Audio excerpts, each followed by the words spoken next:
I know. When you think about the French, you don't usually picture people who look like me. Rokhaya Diallo, une des rares femmes noires dans le paysage médiatique français. On disait que vous faisiez partie des 100 Françaises les plus influentes, donc ça va peut-être encore s'améliorer avec ce trophée. Militante antiraciste, oui. Égérie d'une France qui se veut diverse, oui. Repère d'une génération qui refuse la fatalité de l'échec, oui.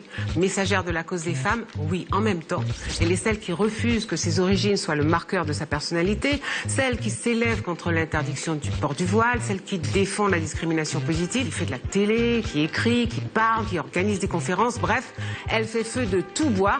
Alors est-ce juste un petit bout de femme qui a mis toute son énergie dans la défense d'un idéal et lequel? Ou a-t-elle un projet de société et lequel? On va essayer de savoir tout cela. Rokhaya Diallo. Bienvenue dans BET Buzz, votre émission People et Lifestyle, nouvelle formule. Bienvenue dans BET Docu, votre rendez-vous documentaire du dimanche. Salut Paris, j'ai quelqu'un à vous présenter. Vous parlez bien français? Un petit peu. Comme ci, comme ça. Qu'est-ce qui vous amène au BET Honors? Je suis à Los Angeles pour les BET Awards, la plus grande soirée consacrée à la culture nord-américaine. Salut MHD. Salut, ça va? Ça va bien et toi? Ouais, ça va, un peu perdu, mais ça va. Bienvenue dans Ego mais pas trop. Aujourd'hui, le taux de chômage des travailleurs handicapés est 2 fois plus élevé que celui du reste de la population active. Est-ce que vous avez déjà eu le sentiment ou la preuve que vous avez été tenu à l'écart d'un travail à cause de votre handicap? La directrice est venue vers moi, elle m'a dit c'est pas commercial un fauteuil. Réunit des questions qui concernent aujourd'hui 700 000 de nos concitoyens qui sont invisibles. Et en fait, le slogan de l'appel Ensemble, c'est tous nous rappelle que nous vivons dans une société qui fonctionne à 2 vitesses. Salut Rokhaya, donc au milieu de la nuit bien entendu. Donc je suis très contente de contribuer à cette diversification des visages présents. Le mouvement Black Power a cherché à retourner le stigmate que représentait le cheveu crépus pour en faire un motif de fierté. Aujourd'hui, j'ai l'immense honneur de donner la parole à 4 à 5 femmes en l'occurrence qui ont la chance de pouvoir se raconter à la première personne. On ne compte plus le nombre de clashs télé dans lesquels vous êtes impliqués.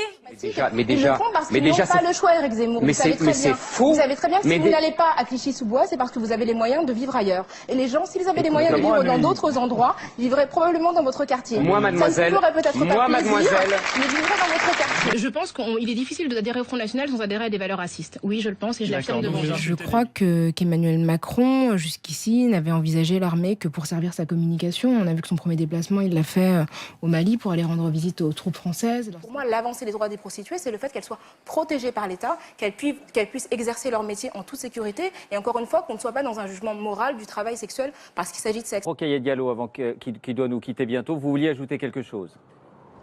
Oui, je voudrais ajouter quelque chose. I'm now joined by Rokhaya Diallo, a French journalist and civil rights activist. Our previous guest was just talking a little bit about how we need to find novel ways of dealing with this terrorism problem across Europe. One of the issues here in France. What will you be looking for from the candidates?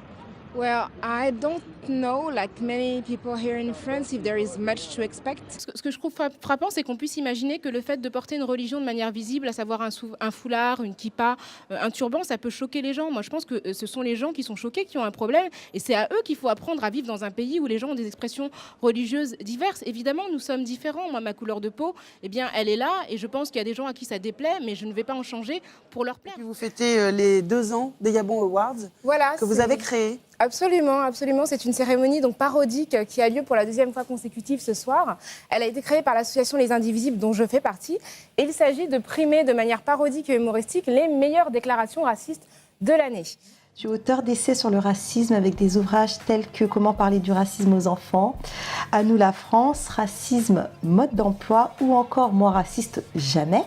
Il fait un parallèle entre le racisme et le sexisme en disant que c'est le même ressort qui consiste à prétendre qu'il y a une race inférieure. C'est-à-dire qu'au fond, et c'est ça qui est vraiment passionnant dans votre livre, c'est que on est dans la norme sociale. Tout à fait. C'est un pari d'amis, 5 trentenaires dans la capitale, une bande de copines comme autant de facettes de leur auteur, la féministe engagée. Rokhaya Diallo livre ici sa vision de la Parisienne multiculturelle, à son image, une image pas exactement consensuelle.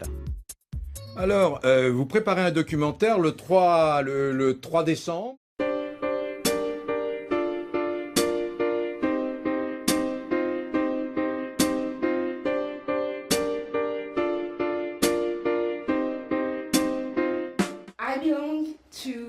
category of people whose presence is rarely acknowledged.